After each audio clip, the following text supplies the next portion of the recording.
EJ was one of many fellow inmates who had big plans for the future. He had a vision. When he got out, he was going to leave the dope game for good and fly straight.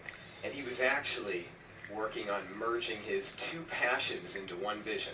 He'd spent $10,000 to buy a website that exclusively featured women having sex on top of or inside of luxury sports cars. It was my first week in federal prison, and I was learning quickly that it wasn't what you see on TV. In fact, it was teeming with smart, ambitious men whose business instincts were in many cases as sharp as those of the CEOs who had wined and dined me 6 months earlier when I was a rising star in the Missouri Senate. Now, 95% of the guys that I was locked up with had been drug dealers on the outside. But when they talked about what they did, they talked about it in a different jargon, but the business concepts that they talked about weren't unlike those that you'd learn in a first-year MBA class at Wharton. Promotional incentives, you never charge a first-time user. Focus grouping, new product launches, territorial expansion, but they didn't spend a lot of time reliving the glory days. For the most part, everyone was just trying to survive.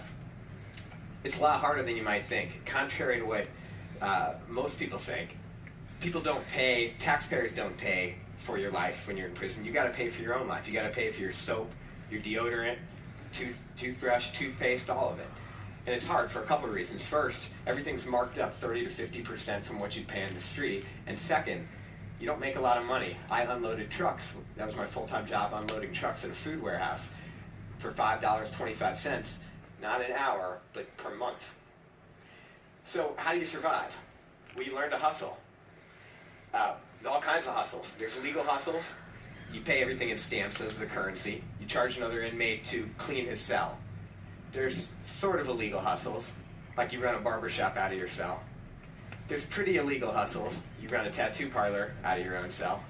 And there's very illegal hustles, which you smuggle in, or you get smuggled in, drugs, pornography, cell phones. And just as in the outer world, there's a risk-reward trade-off. So the riskier the enterprise, the more profitable it can potentially be. You want a cigarette in prison? $3 to $5. You want an old-fashioned cell phone that you flip open and is about as big as your head? $300. You want a dirty magazine? Well, it can be as much as $1,000. So as you can probably tell, one of the defining aspects of prison life is ingenuity.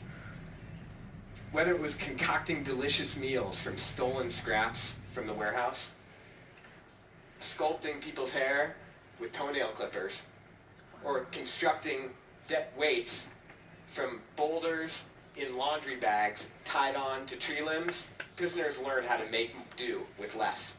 And many of them want to take this ingenuity that they've learned to the outside and start restaurants, barbershops, personal training businesses. But there's no training, nothing to prepare them for that, no rehabilitation at all in prison. No one to help them write a business plan, figure out a way to translate the business concepts they intuitively grasp into legal enterprises. No access to the internet even. And then when they come out, most states don't even have a law prohibiting employers from discriminating against people with a background.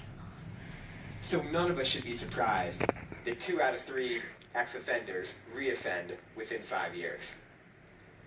Look, I lied to the feds. I lost a year of my life from it. But when I came out, I vowed that I was going to do whatever I could to make sure that guys like the ones I was locked up with didn't have to waste any more of their life than they already had.